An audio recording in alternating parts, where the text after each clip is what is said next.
saying that he's one of many victims of local copper thieves. He writes to me, the thieves first cut live power to the building and then went on the roof and disassembled 5 units. A few days later, I caught one of the thieves stripping wire behind the building.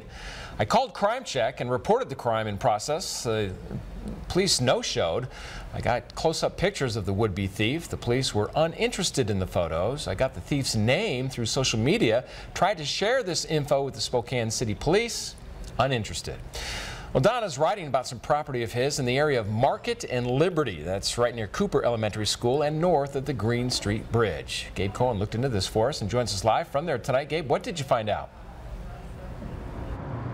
Well, Dan, what this case boils down to is what can a photo like this lead to an arrest? Now, Don Seaman feels that Spokane police let him down because not only did someone tear through his Hilliard business, he says he caught a perp in the act, and yet nothing's been done. This is where they started. Copper thieves struck Don Seaman's business 3 weeks ago. They come in, they cut the power. But he didn't know the extent of the damage until he went to the roof last week and found this. My heart sank.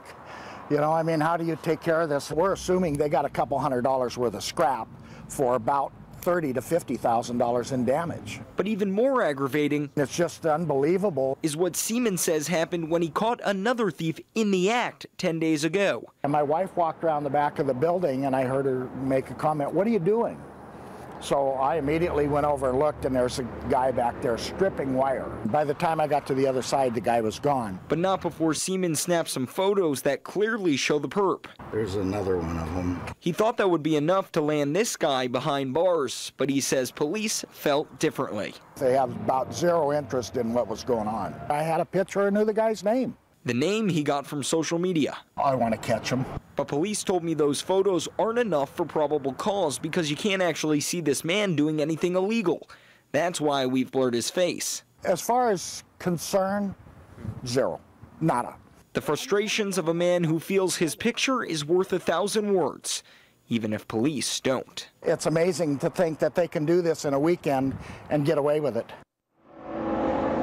Now, Spokane police told me if you see someone on your property, do take a photo just like that. They say in this case, Seaman did do the right thing. They just warn that sometimes that photo isn't enough, as I said, for probable cause, though they are hoping to still make an arrest in this case. They said just not as quickly as the business owner had hoped. Reporting live in Hilliard, Gabe Cohen, KHQ.